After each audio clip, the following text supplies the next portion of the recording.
Good morning po. Good morning mga kananay, mga kagarden. Ito po si Nanay Claire, Senior Life in Canada. Ngayon po magluluto naman tayo ng sinigang sa miso na pampano. At ito po yung ating pampano. Ito po, dalawa po ito. Nilinis ko na po ito. Ito po'y hinaplusan ko ng asin. May asin po kami talaga na malalaki na pangaplos para po maalis yung dulas. Tapos ang lahok po natin, ito po ang miso. Ito pong miso. Ayan o. Tapos po, kamatis, lemon po ilalagay natin na paasim. Tapos po ito, napitas ko po kanina dun sa aming garden, talong. Ayan o, binaa ko na po, 3 piraso. Ayan po. Ganito lang po siya kahahaba. Tapos po, lalagyan po natin siya ng labanos. Mga gulay natin, lauk, tsaka po okra. Lalagyan din po natin siya ng tanglad at tsaka po luyang. Tapos po, ito po naman yung ating panggisa, bawang, sibuyas. Naubusan po kami ng stock na sibuyas. Kaya po maliliit yung sibuyas ko. Ay may tanim, naalala ko nga po lang, may tanim po akong sibuyas dun sa garden. Kaya ayun, bumunta ko. Kahit maliliit pa, ito yung kanyang talbos. Tapos po, mustasa pong ilalak natin. Ito po. Binunti ko din po dun sa garden namin, sa likod. Ayan o. Ayan po o.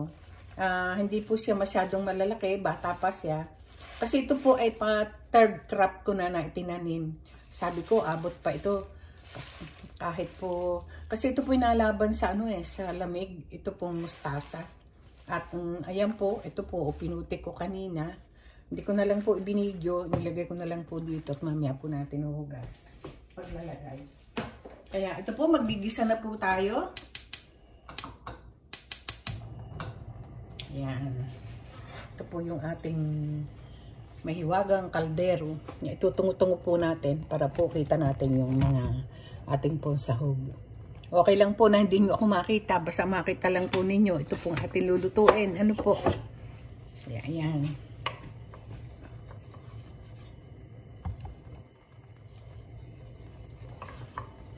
Hindi ko na po ipiniprito yung isda. Ginigisa ko na lang po. Tapos ang ano po natin, ito po yung ating patis. Ito po yung ating oil. Tsaka po paminta. Ayan. Pero igigisa po natin ang miso.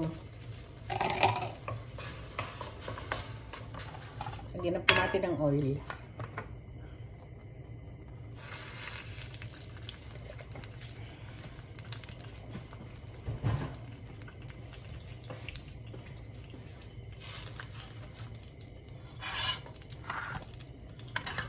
Unahin po natin yung luya para po maalis yung lansa ng isda.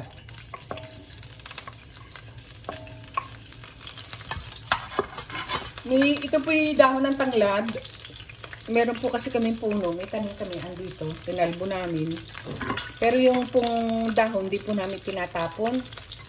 Kasi po ay parang hindi ko nabibili. Nilalaw ko po sa tinola. Saka sa paksiw. Ito, sa ganito. Saka po ito, may puno kami. Ito po nabibili naman namin na mga dito. Nasa storage, yung malalamig na.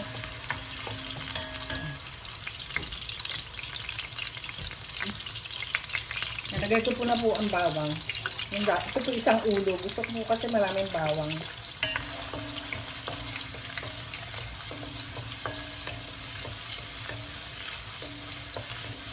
Yung mga upload po ako na hindi ko pa na-i-upload. Nung nagpunta po kami ng Devon, dun po sa running water, dinala po namin yung apo namin. Hindi ko pa yata na-i-upload.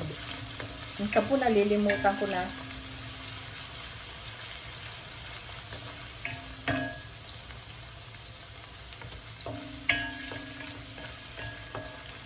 Hindi ko na po bubuksan yung exhaust para hindi po maingay. Lagyan po natin aring dahon. Pag po may itinanim at pag po walang panlahok, katulad po nung naubusan kami ng sibuyas, akala ko stock pa kami. Wala na pala, puro patatas pala yung naandun. Lalagay ko na po itong puno ng tanglad para po mabango. Iyan ko po kasi sa isda ang malansa.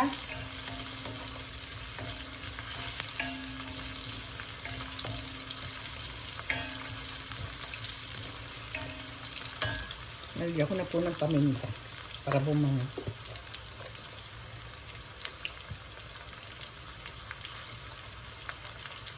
Kung nagluto po ako ng pampano na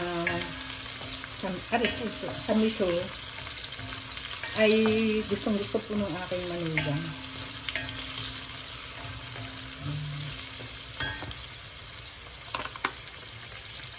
Ang binibili ko pong miso ay made in Japan. Japanese na miso po ito. Lagyan na po natin para po mag-gusto. So, doon natin. Kasi, kakaunti na po eh. Bibili na lang po ulit kami.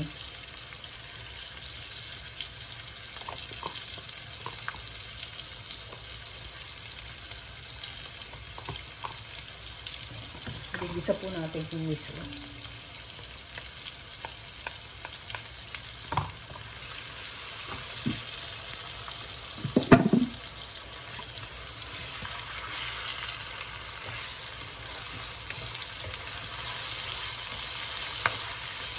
Lagay ko na po yung kamatis para madurog. Ayan.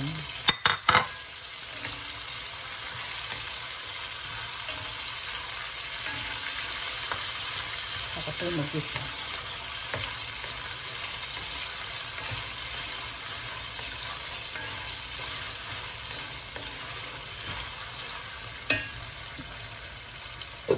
Dapat po hugas-bigas sa akin yan.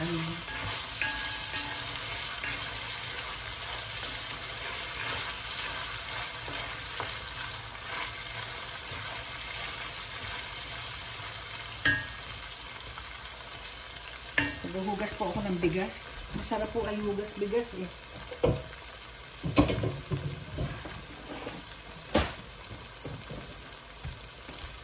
Masarap po sabaw ay hugas bigas.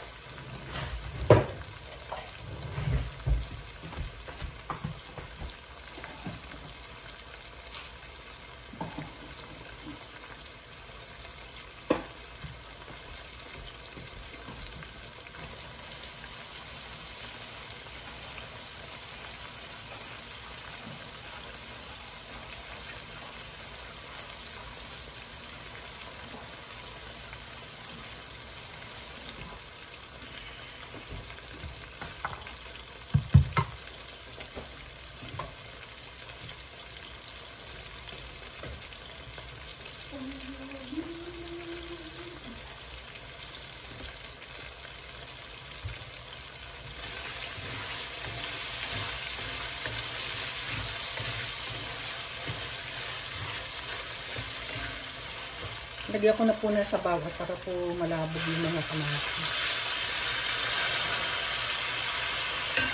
Init. Sasayo ko po ito.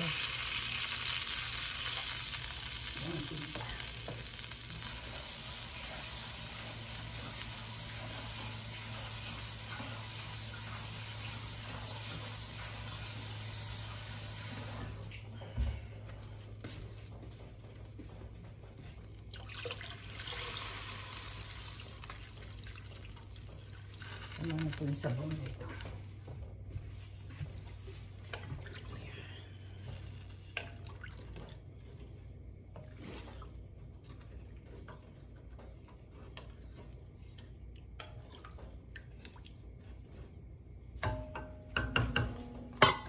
Timpihan ko na po siya ng kaunting patis para pagkulo mamaya ay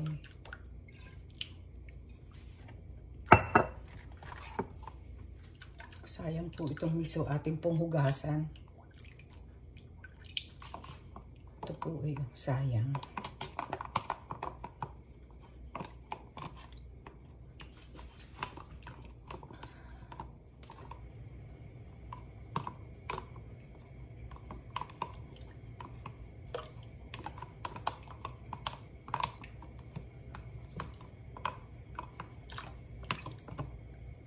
Ayan.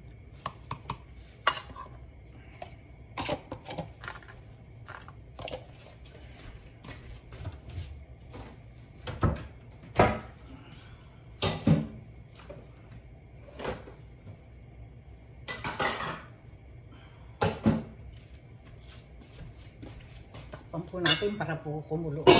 Pag kulo, lalagay na po natin yung isda.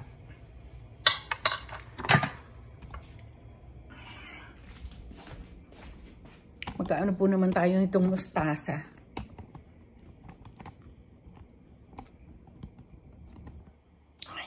Yan.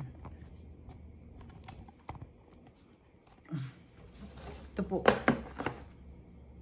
Yung aking malapad na isda.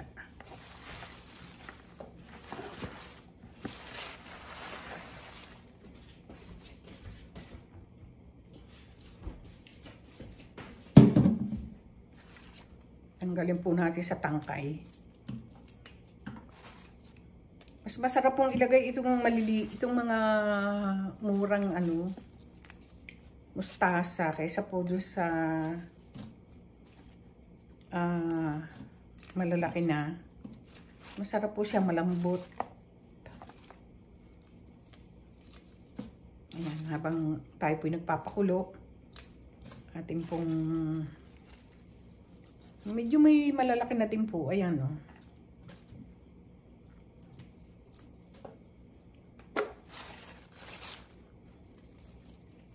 Napakasarap. Fresh na fresh ang ating gulay galing sa garden.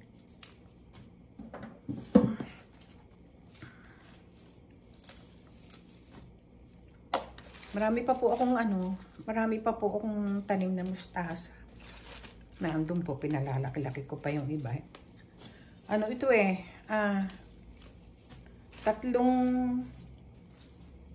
tatlo pong beses akong nagtanim nito. Patatlong cropping ko na po ito. Kasi una po yung mustasa. Sumunod, itinanim ko ay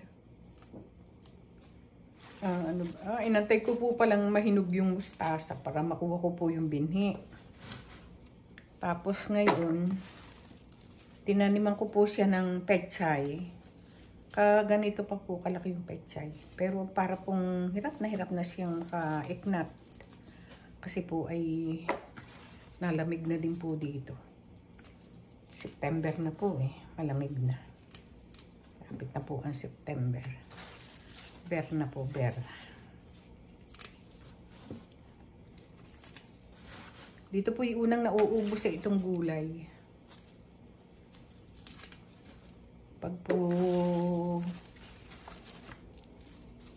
tsaka po wala po kayong nakakabili po kami ng mustasa dito, pero iba yung malalaki. Iba ang kanyang pagkamustasa. Yung para po bang matatanda na.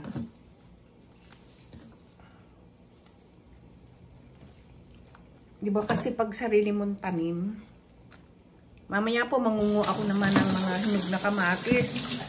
Kasi meron na po kami mga hinog na kamatis. Ay ating pong pipitasin. Tapos kanina po nanguha po ako ng araw-araw po nangunguha ako ng bulaklak ng kalabasa. Ito po, pakikita ko sa inyo ang aking kalabasa na ito po. Ganito na siya kadami.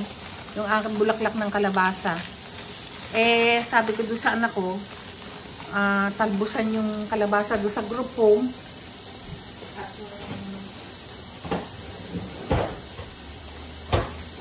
igigisa ko. Araw-araw po ay iniipon ko po yung kalabasa. Yung mga bulaklak. Kasi ngayon lang po din nabuko ay hindi ko po alam kung aabot ang aming mga kalabasa. Kung aabot pa ay malapit na po ang winter. Kaya ginagawa ko, kinukuha ko yung mga talbos, yung bulaklak, kasi masarap po siya sa pakbet, saka sa bulang lang. Naglalaan nyo ng piritong tilapia eh. Masarap po kasi yung sariling yung tanim ang inyong kakainin. Kasi ito po ay mga organic, wala po itong spray. Ano lang po, nabili lang po kami ng mga cow manure, inilalagay namin sa lupa. Kaya sila po ay matataba. Kahit po yung aming mga bulaklak. Tingnan nyo, ang daming bulaklak ng aming mga bulaklak na tinanim. Kasi po ay bumili po pati si Malu ng lupa na 3-in-1. Yung may manure, may compost, tsaka po garden soil. Babad lang po natin. Ayan, ang dami. Ito po kalalang nyo madami pag po real na lanta eh. Ano na. Ayan, kahit po ano. Ayan. Napakasarap nitong mustasang ito. Alam po ninyo, itong mustasang ito, napakatagal ko nang itinatanim. Basta hindi po ako nagpapawala ng binhi nito. Kasi yung pong dinala kong mustasa galing Pilipinas, ayaw tumubo dito. Ay, ito po dati ko nang binhi dito. Na lagi po ako nagbibinhi para lang po hindi ako mawalan ng pananim ng mustasa. Ito po ay napaka sa lamig. Ano po ito sa lamig? Tawag dito. Patibay. Ayan. Tingnan po natin ang ating niluluto. Ayan. Kumukulo na po. Ayan. Halagay ko na po itong dahon ng tanglad para mabango.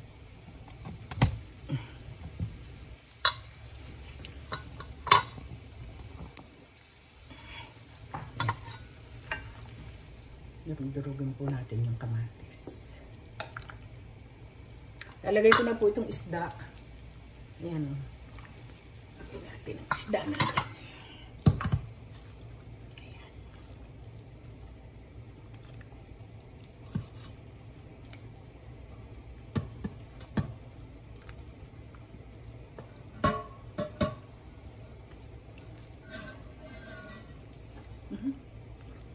Ito pong galing pong Richmond.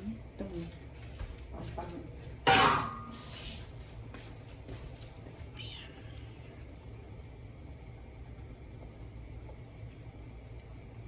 lalagay ko na rin po itong labanos kasi ito po matagal maluto.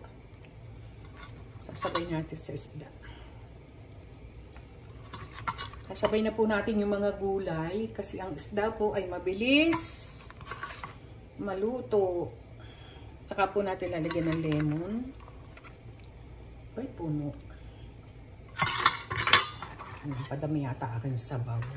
Kaya na rin po natin ang ating talong na from garden. Ayan.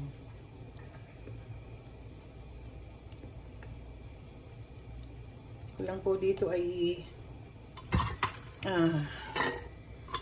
walang winter. Naku, napakarami ko po laging tanim na gulay. Hindi po kami bibili ng gulay. Ayan. Ito pong aking pong tatanggalan na ng juice. Mahirap po kasi magtigan itong lemon.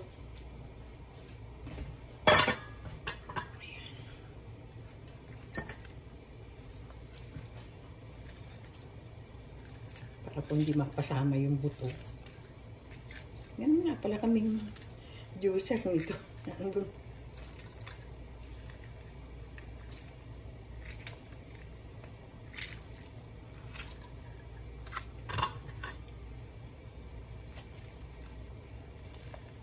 Masarap din po yung yung sinigang na pampano. Sasamahan nyo ng pusit.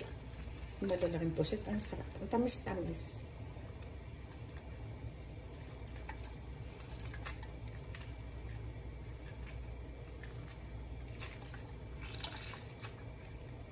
Meron po kami nitong yung nakabote.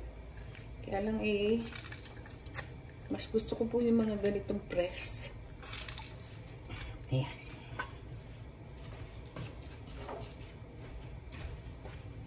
Kasi yung po mga nakabote, halos chemical na yun. May chemical.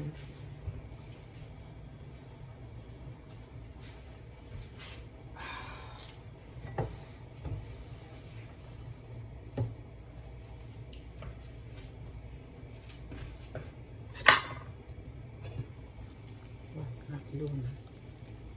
Para napadami natin sa bawang.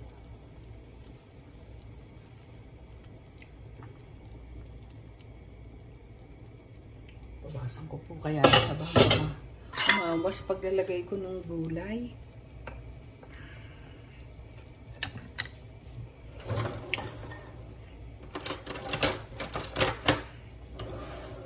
Kasi baka po umawas paglalagay ko ng gulay. Mamaya ako na lang babalik.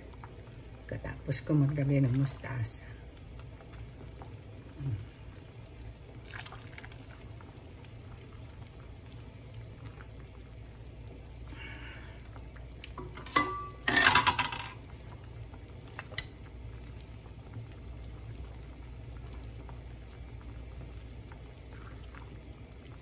Mamaya po natin titikman. Ako nalimutan ko ang sili ko. Ako ang sili.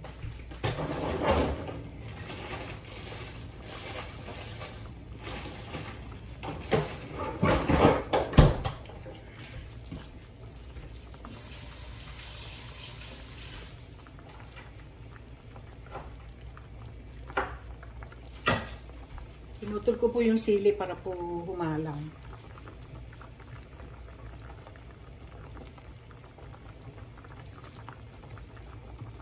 Kasi yung pong aking mga magtatrabaho, yung mga galing sa work. Pag ganito pong video na lamig-lamig na, ay hindi po ako nagpapawala ng sinisabaw.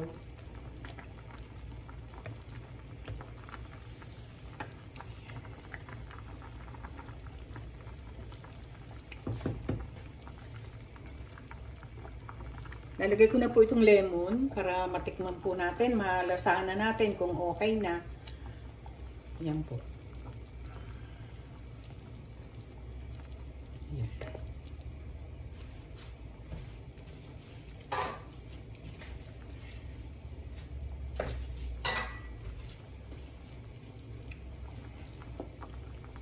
Tikman po natin ang asid. Pag kulang po, magbaba po ulit tayo ng lemon.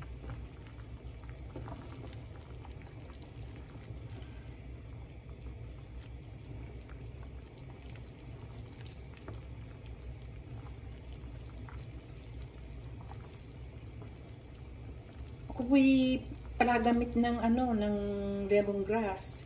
Kahit po sa tinola, pinaksiw. Kaya matakaw po ako sa lemongrass. Ito, tikman po natin.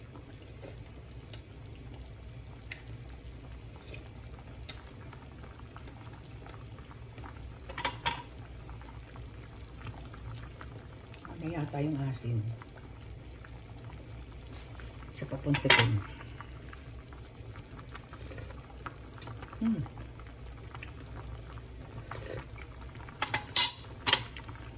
Yun na po.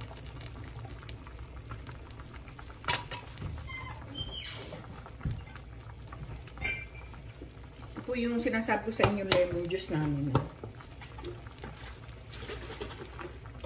Lagyan po natin ako ang pita.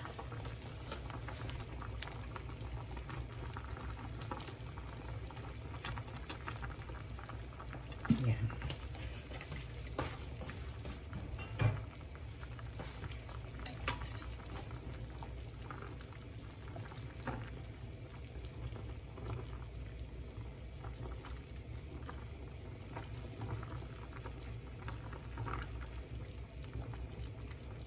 Nilalagay ko po ang gulay bago ko lagyan ng paasin kasi po minsan hindi po ayaw pong maluto pag po nauna yung asin.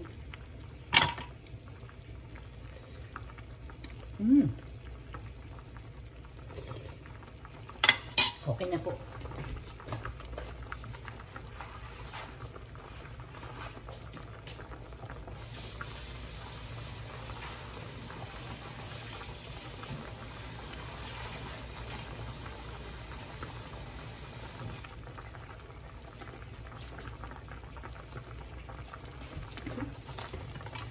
Nalagay ko na po itong mustasa sa ibabaw. Tingnan po natin itong mga talong kung malambot na. Ayan. Kasi po itong mustasa, medyo matagal-tagal din po maluto. Kaya ito po, ayan, nalagay na natin. Gamit po tayong sahog.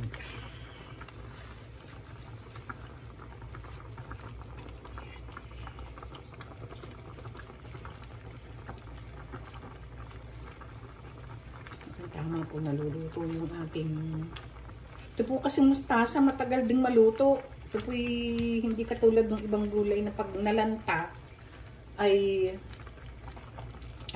luto na. Ito po medyo niluluto-luto ko po at ang mustasa po ay medyo maganit-ganit. Ayan. Ayan po. Ayan po, luto na po ang ating sinigang sa miso na pampano. Kaya, hanggang dito na lang po uli at salamat po. Naka 26 minutes po pala. Kaya salamat po ng maraming sa inyong panonood. Ingat po kayo. God bless you all. Shout out po dun sa lahat ng nanonood ng aking video. Thank you po. Salamat po. Bye-bye.